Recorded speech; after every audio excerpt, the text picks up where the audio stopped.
What's up guys and welcome back to On the Brick with the second to last custom set of the year.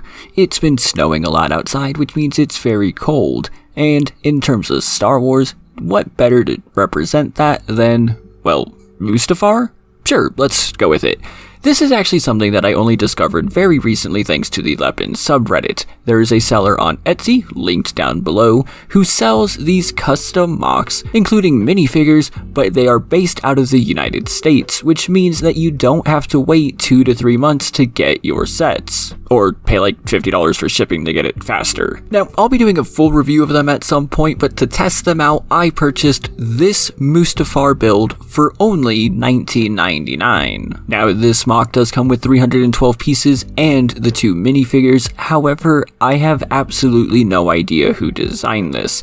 The store that I bought this from does not give credit to whoever it is. Maybe it's them, I don't know. But if you do, I would appreciate it if you let me know in the comments down below, because this is a pretty fantastic build and I would love to give the designer credit and see what else they have to offer. Now, like I said, you do get these 2 minifigures. Obviously, you get Obi-Wan and Anakin as Darth Vader, and even though they are printed on non-Lego plastic, they are still pretty high quality in terms of the print and design.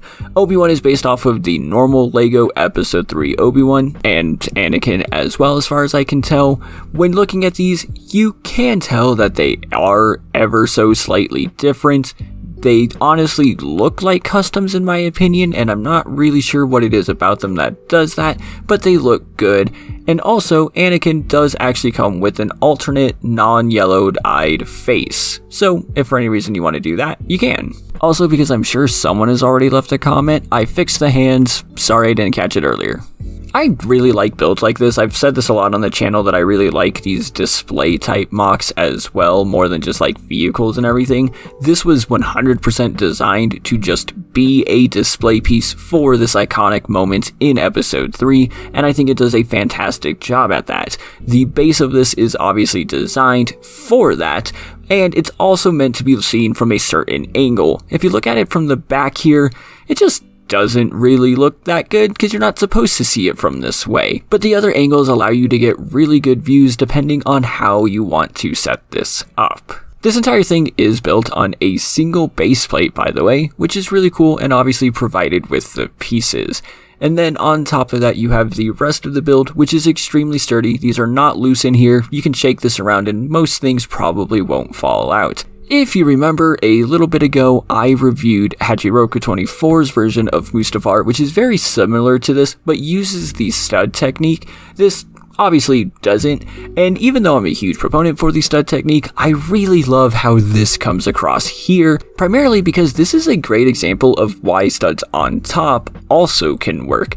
The lava is not meant to be smooth, it is bubbly, it's erupting, and this really helps get that feel across. There's only 3 different colors used here. You have yellow, red, and orange, and they do a great job of not being like too solid but not being too random. You can tell that this is lava, you can tell that it's flowing, and you can tell that it's glowing as well. And that's in part because it's literally all transparent pieces. It is a little annoying to build, but at only 312 pieces, it's not that bad at all. And then of course the lava gets topped off with the lava fall, which is great. This of course sits on the mountain, which is the one area that I'm a little questionable about. I mean, don't get me wrong, it looks great, but it's just not very accurate to what we actually see in the movie.